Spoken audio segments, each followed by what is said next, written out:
Motorbikes are the coolest thing that has ever happened, especially the big, powerful ones. Admit it, they are just cool. Although they may have become somewhat unattainable. As we remarked previously on the show, in 2008, just 16 years ago, the fastest bike in the world was the Hayabusa, and at the time it cost a show-stopping 120,000 Rand. That was at a time when superbikes all came in at sub 100,000 Rand. Things are a bit out of control now. The current Hayabusa starts at 347,000 Rand.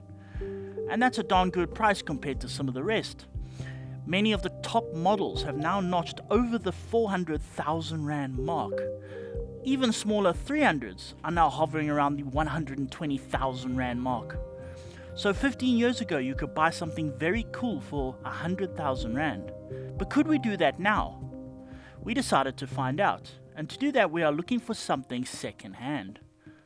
We went to our friends at Bike Shop Boksburg and Bike Shop Rivonia and found 3 bikes that might make the cut. Here's the first.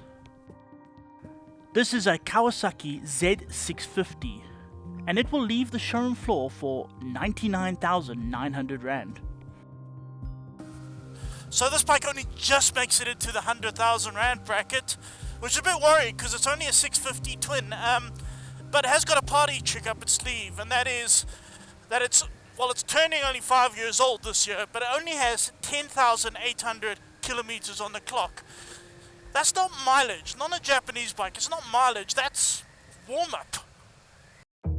It has a 650cc parallel twin motor developing 67 horsepower, and this specific one has been adorned with a whole lot of bling extras, including a cell phone holder.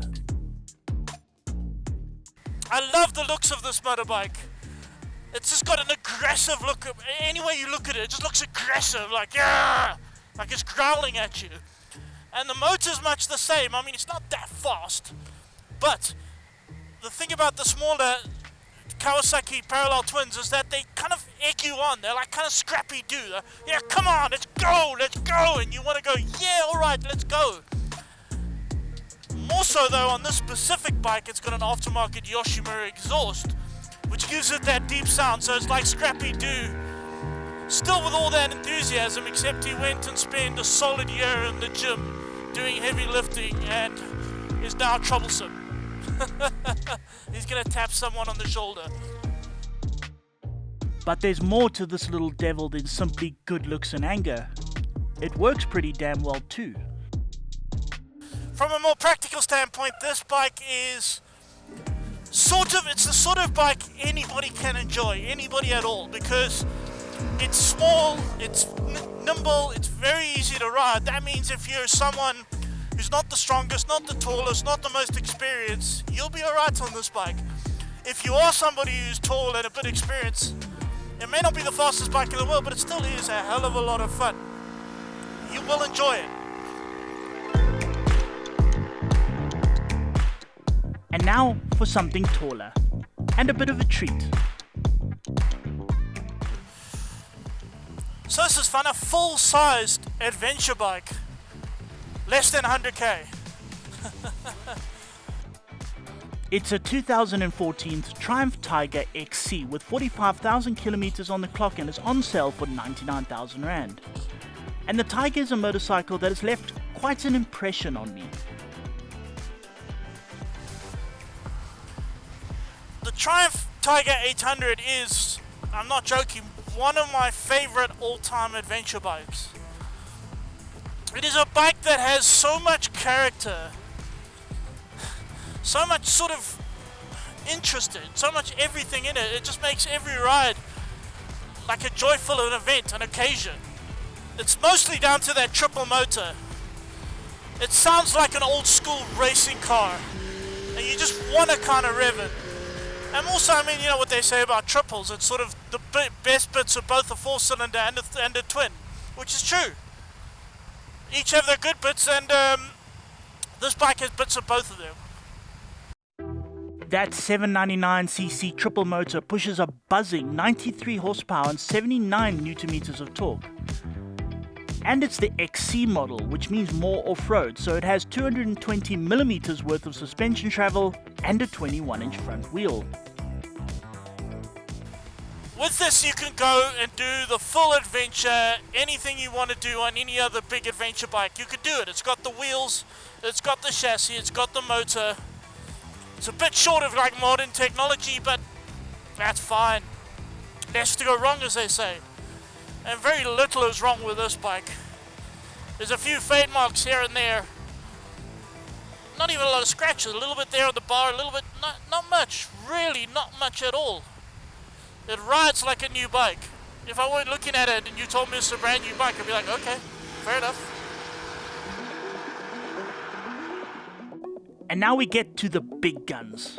This is a 2012 Honda CBF1000 with 35,000 kilometers on the clock and is the cheapest of the group at 79,900 Rand. So this is grand. For less than 100,000 Rand, I am on a Japanese 1000cc 4-cylinder.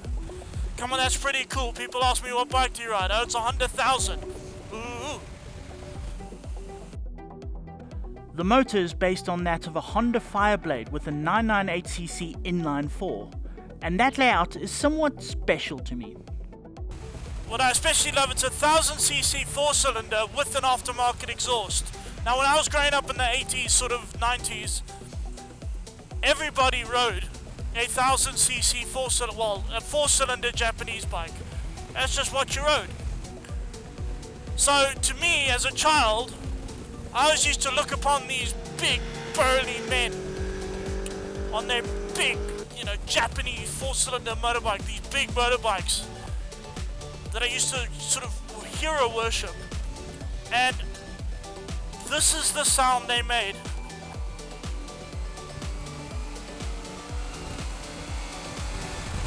Oh. Memories are flooding back.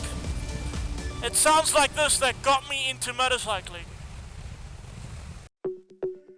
Although the motor might be based on that of a Fireblade, it isn't exactly the same. The CBF is more of a sports tourer, and the rulebook seemingly says that means tuning everything down a little bit. Therefore, the CBF pushes 106 horsepower and 97 Nm of torque. That's not quite Fireblade territory, but in this case, it might not be a bad thing.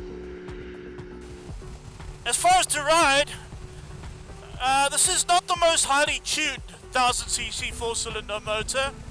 It's not slow, I mean, it can't be slow, definitely not. It's got its kick. It's just a little bit more relaxed than, for example, the Fireblades and all that kind of thing. But apart from that, I mean, we've got this huge Puge tinted aftermarket screens keeping all the wind off me. The seat's nice and comfortable, they've got enough space. I'm in a happy place right now. It's very easy to ride, the handling is very good, the brakes are very good, and this is a Honda. In fact, it's a slightly detuned Honda motor, which in this circumstance is a good thing, because in that case 35,000 Ks is also, it's nothing. It's nothing at all, not for a bike like this. So there we have it, 3 motorcycles that are fun and cool for under 100,000 Rand. And they do not require you to stuff money in your mattress to be able to afford them, because they are also all financeable. New motorcycles might be on a shelf too high for many people to reach, but that doesn't mean the end of the motorcycling dream. There are plenty more options.